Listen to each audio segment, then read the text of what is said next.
Well, let's go and get his views on the day that's been. We're joined once again by Martin Crabb from Shaw & Partners, first time of the year in 2021. Martin, welcome back to the program. Happy New Year, guys. What did you make of the price action today? It was a bit of a wishy-washy session. What was your takeaway? Yeah, I think you called it a Monday. It did feel a bit like a Monday, didn't it? So, yeah, look, there was a pretty passive sort of return at the end of the day. The markets did move around a bit, probably had a 25 or 30 basis point trading range either side of zero, and seemed to kind of close pretty much where it started. But there's quite a bit of action around that. There's quite a lot of companies are coming back from the break and having a look at their books, their revenue numbers in particular.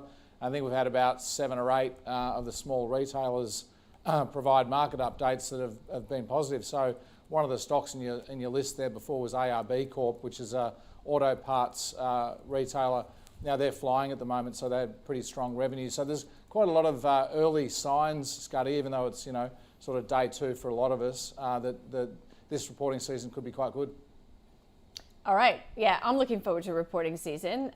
So if we talk about some of the thematics that we were discussing with you to end 2020, Martin, one of them was energy. We have since seen a more pronounced rebound. We've got U.S. crude up above that 50 U.S. per barrel level because, of course, we had OPEC Plus meeting yesterday and Saudi agreeing to cut its production.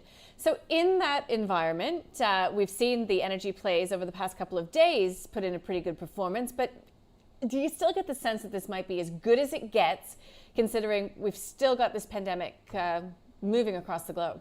Yeah, you've clearly been reading my research there, Nadine, so you're spot on with that.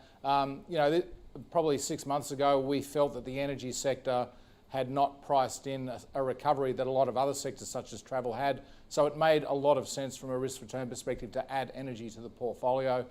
Subsequent to that, the oil price has been up and down like a yo-yo, but more recently, since the Saudis agreed to cut production by 1 million barrels, it's put on another few bucks a barrel, and it's got everyone excited. We've also had a technical shortage of LNG in the Asian markets, which has pushed the spot price of LNG quite dramatically higher. And so companies like Woodside and Santos that are in that LNG spot market, even though it's only a small part of their earnings, they've got to kick along as well. So we now feel that the major oil players, so you've got Beach, Oil Search, Santos, Woodside, are probably pricing in $70 oil, whereas when we were interested in the stocks 6 months ago, they were probably pricing in 35 or 40 oil. Now we think probably 70 is closer to what the long-term oil price should be, just based on the economics of finding new oil. So we think the sector's starting to look pretty fully priced. In fact, some stocks, such as Woodside, is probably starting to look a little bit expensive. Now, we haven't said energy stocks are expensive for a long time. We're now saying that. So that's going to be a bit of a headwind. So we like Beach. We'd keep that in the portfolio, but certainly Santos, Oil Search, Woodside, we'd be trimming any overweights and maybe even going underweight those stocks. So energy looking fully priced or even marginally overvalued. Yeah. Does that apply to discretionary retail as well? Now, that's another area which has really had some strong tailwinds of late. Of course, we got the ABS official data out yesterday showing a 30% odd increase when it came to year-on-year growth. Same sort of figures being reported by the Commonwealth Bank. It's talking about a lot of that switch back to goods as well.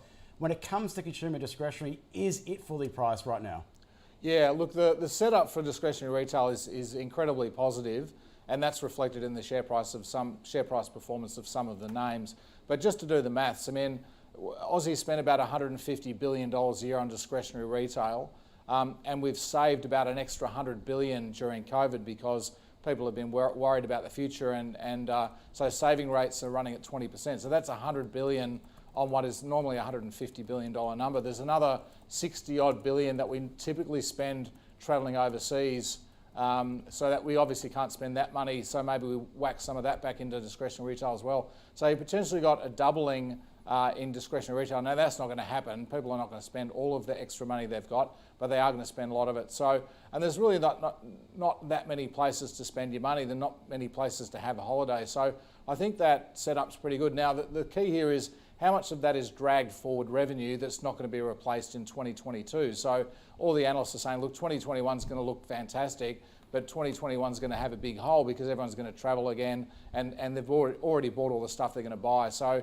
what we're seeing now is people sort of fading that view a bit and starting to upgrade their numbers. So one broker upgraded Super Retail this morning just on the view that 21 is going to be a lot stronger, but we're not going to fall as hard in 22 as we previously thought, because it's going to take a long time for the vaccine to roll out. So this is a multi-year, not multi-month phenomenon.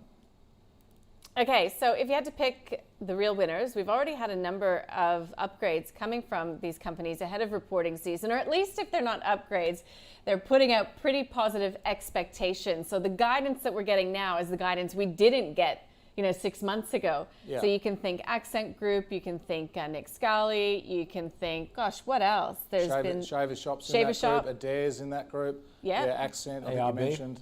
ARB Yeah. now, yeah, so there's a handful. Look, the big name is JB Hi-Fi, right? That's the one everyone kind of goes to as a discretionary retailer because it's quite ubiquitous. It's not just sort of, TVs and so forth. There's a lot of electrical goods. Harvey Norman's another one that's in that discretionary space, and you do pick up a bit of nesting with that. And also Bunnings, which is the powerhouse behind Wesfarmers. That's obviously another area where, people are going to continue to spend money on their homes. So those three stocks are big caps you can get set. Amongst the smaller ones, Shaver Shop's one we like. It's a micro cap, but that's going pretty well. And obviously you mentioned Super Retail and Nick Scali are other good companies as well. Mm-hmm. So you do expect to see some more guidance being given, more upgrades ahead of reporting season. So once those updates come out and you see the share price rise that we did in Shaver Shop yesterday, I mean, is that too late then to get in, Martin? I don't know. I think the market's still a little bit wary that this is just a pull forward phenomenon that's going to fade into next year. So if you think it's a bit like everyone trying to pick the top in the iron ore market, but it just keeps going. I think momentum is definitely in your favour. And those macro numbers I spoke about, Nadine, they do really set up a pretty positive outlook for Aussie retailers for a long time to come. We've obviously been to hell and back last year and we're sitting on a pile of cash. So whether it's house prices or discretionary retail, that setup looks pretty positive for the future. Martin, just to go and finish off, we've all seen a few economic cycles in our time. There's the usual chatter now, which accompanies the start of a cycle, being inflation.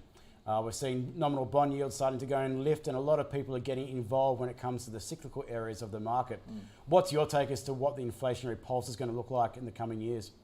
Yeah, there's still some massive headwinds for inflation. The output gap, the difference between what companies can produce and what they are producing, the slack in the labour market. There's not only 7% unemployment in the US and Australia, but there's a whole bunch of people left the workforce as well who will come back as conditions pick up. So there's a lot of slack in the economy, and you need to chew through that before you get any pricing pressure. So I think inflation is not a short-term phenomenon. I mean, the setup again for inflation is there because we've had such massive money printing and governments are running such huge deficits as a percentage of GDP that that money's going to have to find a home somewhere. But I think the bond market will obviously get spooked from time to time if we get a strong number.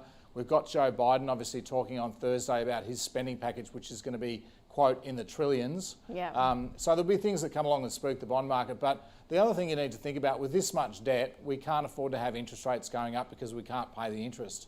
So central banks will be putting their foot down on the yield curves for a long time to come. You've got to go back to sort of post-war eras to look at what happens, but we certainly need the central banks to keep interest rates low to allow governments to pay off the debt. So that's going to keep a big lid on the top of the yield curve, I think. Mm-hmm. In central banks we trust. Martin Crabb from Shaw & Partners, always fantastic to chat. Enjoy your afternoon. See you, Martin.